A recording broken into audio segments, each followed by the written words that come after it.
बेल्ट्रॉन परीक्षा रद्द। तो बेल्ट्रॉन परीक्षा रद्द हुआ है, इसके बारे में पूरा जानकारी आपको इस वीडियो में मिलेगा। और यहाँ से देखिए हाईलाइट और सबमिट प्रॉब्लम, इसका क्या सारे सेंटर में इसका क्या प्रॉब्लम चल रहा है और इसका क्या सॉल्यूशन है। अगर आपको ये प्रॉब्लम हो चुका है तो अब क्या करना है, इसके बारे में भी इस वीडियो में आपको जानकारी मिलेगा और इससे कैसे बचे इसके बारे में भी जानकारी मिलेगा। उसके बाद धांधली हो रही है या नहीं, मतलब अभी आपको पता होगा कि सारे एग्ज़ाम में बिहार का सारा एग्ज़ाम का क्या हाल है। तो ये जो बेल्ट्रॉन का एग्ज़ाम चल रहा है इसमें धांधली होने का क्या संभावना है ये आपको बताएंगे।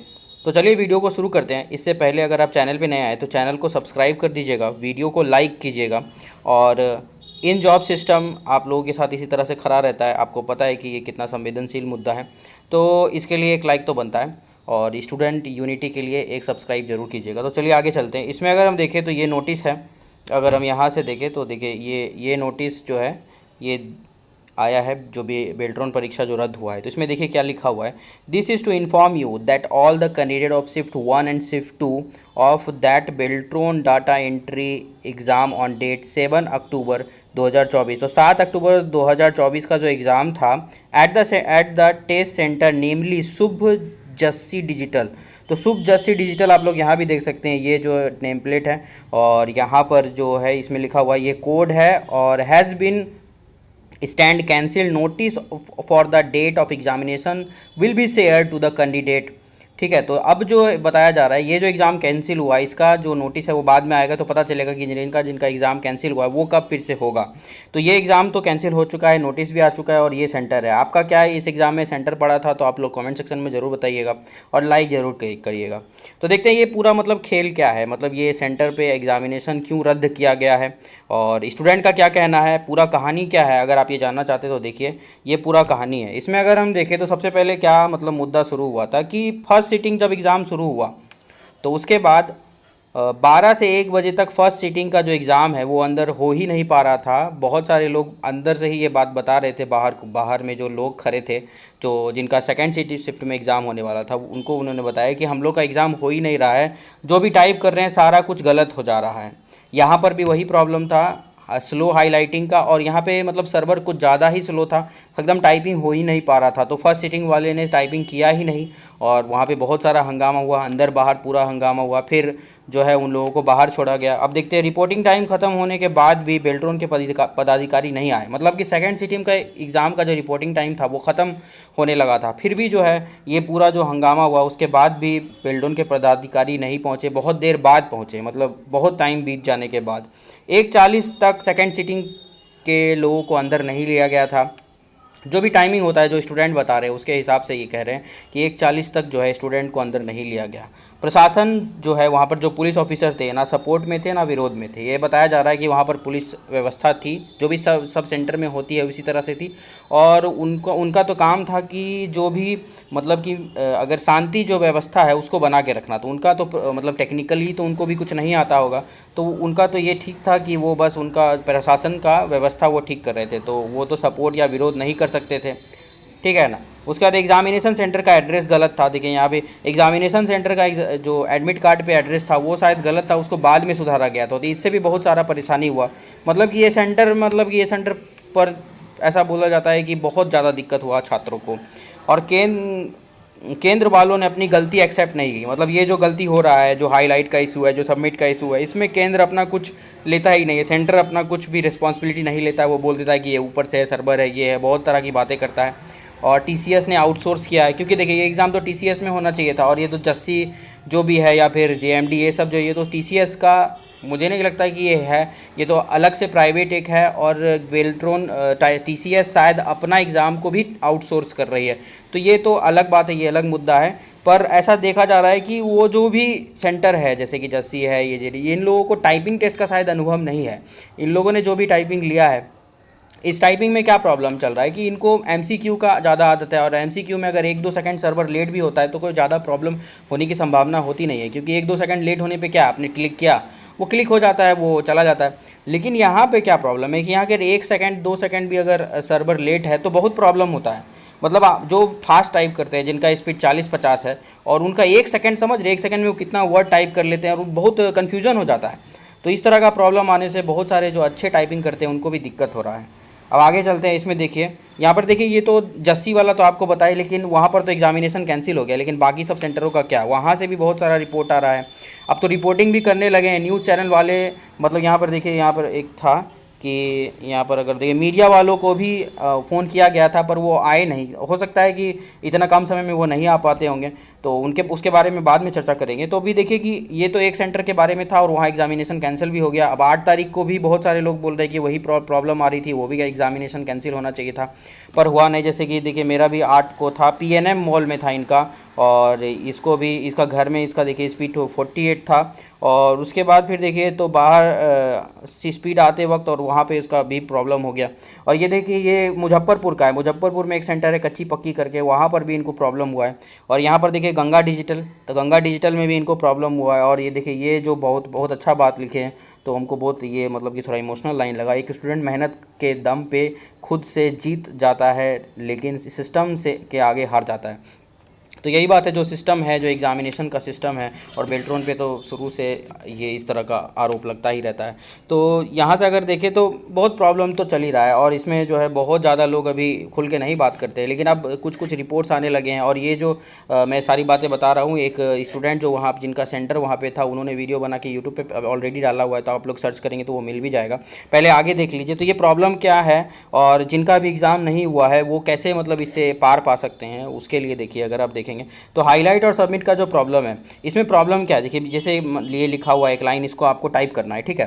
तो यहाँ पर अगर आप देखिए लिखा हो, बिहार परीक्षा में धांधली नहीं होती, ठीक है।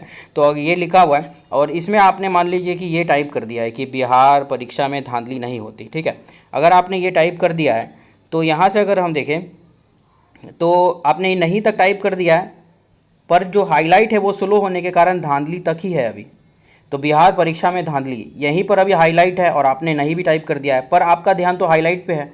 तो आप क्या कीजिएगा, हाईलाइट में देखिएगा कि अभी नहीं टाइप नहीं हुआ है, तो मतलब धांधली टाइप नहीं हुआ है, ठीक है ना। क्योंकि अभी धांधली तक ही टाइप हुआ है, तो आप नहीं कोई अब नहीं टाइप करना है, तो आप नहीं एक बार टाइप कर लीजिएगा, और पर नहीं तो ऑलरेडी टाइप्ड है, अब फिर से टाइप कीजिएगा, तो 2 बार नहीं हो जाएगा। और इससे क्या होता है कि फिर एरर होने लगता है, और अब ज़्यादा फास्ट टाइप करते हैं तो आप बहुत दूर आगे बढ़ जाइएगा। और रेड, वो ये जो हाईलाइट है वो स्लो आ रहा है, तो वो बाद में पता चलेगा कि रेड हो गया, फिर रेड हो गया, फिर रेड हो गया, फिर रेड हो गया, और आप तो सोच रहे कि अरे ये क्या हो गया, फिर आप डिलीट करके आइएगा, फिर डिलीट भी स्लो होगा, फिर मतलब ये इस तरह से बहुत ज़्यादा कन्फ्यूजन हो जाता है। तो बहुत सारे छात्र जो कि इस बात से परेशान रहते हैं कि मतलब कि जिनका टाइपिंग अच्छा है और उनका भी दिक्कत हो रहा है, तो ये तो परेशानी वाली बात है। तो यही मेन प्रॉब्लम यही है। और सबमिट का, अब इसी में अगर आपका मतलब कि कुछ ज़्यादा दिक्कत हो जाता है, तो वो फिर सबमिट का भी ऑप्शन हाईलाइट नहीं होता है, फिर उसमें भी प्रॉब्लम होने लगता है। तो ये सारी बातें, अब इससे मतलब सॉल्यूशन क्या है, जिनका टाइपिंग नहीं हुआ है उसके लिए बताते हैं। जिनका टाइपिंग हो गया है और उनको ये प्रॉब्लम ऑलरेडी हो गया है, तो उसके लिए वीडियो के लास्ट में सॉल्यूशन है। तो सबसे पहले क्या करना है कि आपको अगर बहुत अभी 10 दिन अगर आपका टाइपिंग में है, या 5 दिन भी अगर आपका टाइपिंग में है, तो आप लोग हाईलाइट थोड़ा ऑफ करके टाइपिंग कीजिए। थोड़ा सा आप क्या ध्यान रखिए कि आप कहाँ पे टाइप कर रहे हैं, वो नीचे टाइप होते रहता है, तो आप वहाँ से देखिए, नहीं टाइप हो गया है तो आप नहीं से टाइप कीजिए, ठीक है। आप ये मत देखिए कि हाईलाइट कहाँ पे है आपको, मतलब ये थोड़ा सा, और एग्जामिनेशन सेंटर में बहुत सारे लोग जो कि थोड़ा समझ जाते हैं, इस बात को क्रैक कर लेते हैं, तो वो भी कर लेते हैं। अगर हम सर्वे वगैरह भी देखें, अब चैनल पे भी बहुत सारा सर्वे है, आप चैनल को सब्सक्राइब करके स्टूडेंट यूनिटी के लिए इन जॉब सिस्टम को जरूर सब्सक्राइब कीजिएगा और वीडियो को लाइक कीजिएगा। तो आप चैनल के सर्वे में भी भाग लीजिए, वहाँ पर मैंने क्वेश्चन पूछा था कि आपको ये स्लो टाइपिंग का दिक्कत आ रहा है कि नहीं, तो लगभग 50-50 का मामला चल रहा है कि ज़्यादातर देखा जाए तो स्लो जो हाईलाइटिंग का प्रॉब्लम है वो सब जगह चल रहा है, ठीक है। तो यही प्रॉब्लम है। अब आपको इसका सॉल्यूशन बस यही है कि आपको जो टाइप करेंगे, तो आपने जो टाइप किया उसको ध्यान में रखना है, इसको भूल जाइए कि हाईलाइट है। मतलब एक तरह से मानिए कि हाईलाइट है ही नहीं इसमें, आपको ये मानना है कि जो भी एग्ज़ाम चल रहा है इसमें हाईलाइट नहीं है, ये मान लीजिए आप। और आप जो नीचे टाइप किए हैं उसको ध्यान में रखिए, आप ये टाइप कीजिए फिर नीचे देखिए, और फिर इससे थोड़ा सा दिक्कत तो होगा, पर आप थोड़ा मैनेज कर लीजिएगा। अगर आपका टाइपिंग स्किल थोड़ा अच्छा है तो मैनेज कर लीजिएगा, और ये प्रॉब्लम सॉल्व हो सकता है। तो ये तो प्रॉब्लम का बात था। अब आगे चलते हैं। अब देखिए ये एक बात था ना कि इस एग्ज़ाम में धांधली वगैरह का कुछ है कि नहीं, तो ये देखिए ये एक एडमिट कार्ड है, मतलब एडमिट कार्ड का जो नोटिस आया था वो है, इसको थोड़ा सा पढ़िए और इससे कुछ एक बात निकल के सामने आएगा। तो इसमें अगर हम देखते हैं तो यहाँ पर देखिए क्या लिखा हुआ है। यहाँ पर अगर हम देखें तो यहाँ पर लिखा हुआ है कि 14/9/2014 से आपका एग्ज़ाम स्टार्ट होगा, जो कि सही में एग्ज़ाम स्टार्ट हो गया था। और इसके बाद एडमिट कार्ड के बारे में क्या लिखा हुआ है, परीक्षा के लगभग 1 सप्ताह पूर्व निगम के वेबसाइट पर एडमिट कार्ड डाउनलोड करने की सुविधा उपलब्ध हो जाएगी। तो ये भी बात सही है कि और सही में 7 तारीख को जो है आपका एडमिट कार्ड रिलीज़ होने लगा था। पर प्रॉब्लम ये है कि जिनका 14 को था उसका भी एडमिट कार्ड डाउनलोड हो गया, जिनका मतलब कि 1.5 महीना बाद, 1 महीना बाद भी, जिसका मतलब कि 26 अक्टूबर 25 अक्टूबर ऐसे जिनका एग्ज़ाम है, जिनका मतलब अक्टूबर में एग्ज़ाम है, 20 दिन बाद एग्ज़ाम है, उनका भी एडमिट कार्ड डाउनलोड हो गया। पर ये तो नहीं होता है। मतलब अगर आप देखें तो ये देखिए, ये एक मतलब नोटिस है, ये बिहार पुलिस का नोटिस है। इसमें देखिए तो परीक्षा का तिथि है वो 7 तारीख है, ठीक है।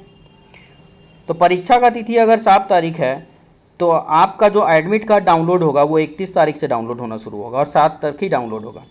क्योंकि आपको पता है कि बिहार पुलिस में जो है एक बार एग्जामिनेशन रद्द हो चुका था क्योंकि उसमें पेपर लीक हुआ था, ये तो मतलब जग जाहिर है। और इसी को बचने के लिए इन्होंने ये सब किया कि 7 तारीख को एग्जामिनेशन जो है तो उसका एडमिट कार्ड जो है वो आप इतना तारीख को 31 तारीख को डाउनलोड कर सकते हैं। ये पहले बता दिए थे कि किस शहर में आपका एग्ज़ाम होने वाला है, पर ये नहीं बताए थे कि आपका किस एग्जामिनेशन सेंटर पे एग्ज़ाम होगा। तो ये इन्होंने थोड़ा सा जो टाइमिंग है उसको कम किया। मतलब आप देख सकते हैं कि कितना दिन का अंतर है, तो लगभग 1 सप्ताह का अंतर है। 1 सप्ताह का मतलब कि आपका एग्जामिनेशन से 1 सप्ताह पहले ही एडमिट कार्ड रिलीज हो रहा है। जो बात यहाँ भी लिखा हुआ था, जब ये एडमिट कार्ड आया था तो मुझको भी यही लगा था कि ये जो ये बोल रहे हैं कि 1 सप्ताह पूर्व एडमिट कार्ड डाउनलोड कर सकते हैं, तो मतलब जैसे जिनका 14 को है वो 7 को करेंगे, ठीक है, जिनका 20 को है वो 13 को करेंगे, इस तरह से होगा। पर ऐसा देखा गया कि सबका ही एडमिट कार्ड डाउनलोड हो गया एक ही दिन। मतलब 1.5 महीना, जिसके आप सबको पता है कि उनका इसका 1.5 महीना 2 महीना पहले ही पता है, 1 महीना पहले ही पता है कि उसका एग्ज़ाम कहाँ होने वाला है। तो ये तो थोड़ा सा दिक्कत वाला बात है कि यहाँ से थोड़ा सा संभावना लगता है अगर कोई बहुत ज़्यादा पहुँच वाला है तो वो कुछ कर सकता है। क्योंकि अगर ये बिहार पुलिस वाले ये सिस्टम बनाए तो ये सिस्टम भी उन्होंने कुछ सोच समझ के बनाया होगा कि अगर 7 को आपका एग्ज़ाम है तो आप इतना तारीख को ही एडमिट कार्ड डाउनलोड कर सकते हैं। अगर आपको 21 को है तो देखिए आप 14 को डाउनलोड कर सकते हैं। तो ये जो सिस्टम है, ये सिस्टम बनाया गया था। आपको क्या लगता है कमेंट सेक्शन में बताइए, क्या कि इस तरह से भी ये इस तरह से किया जाना सही है या इस तरह से क्या ये बिहार पुलिस वालों ने जो किया वो सही है। ठीक है, तो अब तो चलिए, अब जो हो गया तो हो गया, उसके बारे में तो कुछ नहीं कह सकते हैं। अब चलिए, अब आगे क्या है कि जिनका एग्ज़ाम हो चुका है और जिनका एग्ज़ाम नहीं हुआ है उसके बारे में पूछना चाहते हैं कि अगर आप क्या करें। जिनका एग्ज़ाम हो चुका है, तो जिनका एग्ज़ाम हो चुका है वो, और जिनका एग्ज़ाम नहीं हुआ है पहले वो बताते हैं। जिनका एग्ज़ाम नहीं हुआ है तो वो तो पहले बता दिए कि आपको मतलब कि थोड़ा हाईलाइट पे ध्यान देना है। हाईलाइट जो है उसको भूल जाइए कि हाईलाइट है। अगर आप ऐसा कर सकते हैं तो कीजिए। आप टाइपिंग इस तरह से कीजिए, जो आपने टाइप किया है उसको दिमाग में रख के टाइप कीजिए कि अच्छा मैंने ये टाइप किया। तो थोड़ा बीच बीच में देखते रहिए कि आप कहाँ पे टाइप कर रहे हैं, आपने क्या लिखा है, उसके हिसाब से टाइपिंग कीजिए, ठीक है। और हाईलाइट फिर बाद में आते रहेगा तो वो ग्रीन होते रहेगा तो ठीक है। अगर एक दो बीच में गलत हो रहा है तो और फिर ग्रीन होते जा रहा है तो ठीक है। अगर लगातार बहुत ग्रीन रेड होते जा रहा है तो फिर आपको फिर से बैक स्पेस जाके उसको डिलीट करना पड़ेगा और फिर से टाइप करना पड़ेगा, ठीक है। और जिनका एग्ज़ाम हो चुका है तो आपसे बस यही, अगर आपको लगता है कि आपका टाइपिंग ख़राब हो गया, बस ये कारण आप नहीं थे, कारण जो है वो बेल्ट्रॉन का जो एग्ज़ामिनेशन का जो ये दिक्कत है, हाईलाइट स्लो और सबमिट का जो ऑप्शन है उसके कारण अगर आपको प्रॉब्लम हुआ और आपको लगता है कि आपका संख्या भी बहुत ज़्यादा है, तो आप लोग थोड़ा यूनिटी बनाइए। आप लोग न्यूज़ चैनल पर जो है, बड़ा बड़ा जो न्यूज़ चैनल है जो बिहार का स्पेशल है, मतलब जो बहुत बड़ा है जैसे कि आज तक वगैरह है, वो तो इस पर ध्यान देगा नहीं। आप लोग कोई जो बिहार स्पेसिफिक जो वीडियो बनाते हैं उन लोगों को पकड़िए। उन लोगों का जो आप पहला वीडियो है उस पर जाके, अभी जो उन्होंने रिसेंट में अपलोड किया है उसका कमेंट सेक्शन में जाके बोलिए कि बिहार बेल्ट्रॉन में ऐसा ऐसा हो रहा है, ये दिक्कत है, आप लोग कवर कीजिए, आप लोग कवर कीजिए। बहुत सारे लोग अगर ऐसा करेंगे तो वो लोग भी इसमें इन्वॉल्व होकर इस पर बातचीत करना शुरू करेंगे, तो इससे फ़ायदा होगा। और जिनका एग्ज़ाम नहीं हुआ है, और मतलब कि और दूसरा बात है कि आप ना स्टूडेंट लीडर से बात कर सकते हैं। तो बिहार में जो अभी स्टूडेंट लीडर सबसे बड़े चल रहे हैं, जिनका अभी बहुत ज़्यादा नाम है, ज़्यादातर एग्जामिनेशन में वो स्टूडेंट का साथ देते हैं, वो है दिलीप कुमार। तो आप लोग दिलीप कुमार स्टूडेंट लीडर करके यूट्यूब पे सर्च कर सकते हैं। उनका जो है आ जाएगा दिलीप कुमार स्टूडेंट लीडर, आप लोग करके सर्च मारिए यूट्यूब पे, और तो उनका जो है आपको लगता है पहले पे ही आ जाएगा। और वो थोड़े उनका जो चैनल है, मतलब वही दिलीप कुमार स्टूडेंट लीडर करके ही लिखा हुआ होगा, और उसमें 53.3 हज़ार जो है सब्सक्राइबर है। तो आप वहाँ पे उनको सब्सक्राइब कर लीजिए और उनका जो भी लेटेस्ट वीडियो है उस पे जाके कमेंट कीजिए, उनसे बात कीजिए, उनका पोस्ट वगैरह पे जाके उसको कमेंट कीजिए कि ऐसा ऐसा दिक्कत बेल्ट्रॉन के एग्ज़ाम में हो रहा है, आप इसमें देखिए, इसको थोड़ा देखिए। तो आपको जो है इसमें से हो सकता है कि कुछ देखने को मिले, कुछ रिजल्ट हो सकता है देखने को मिले। तो चलिए, आज के वीडियो में बस इतना ही। अगर आप चलो चैनल पर नए हैं तो चैनल को सब्सक्राइब जरूर कीजिएगा, वीडियो को लाइक ज़रूर कीजिएगा। धन्यवाद।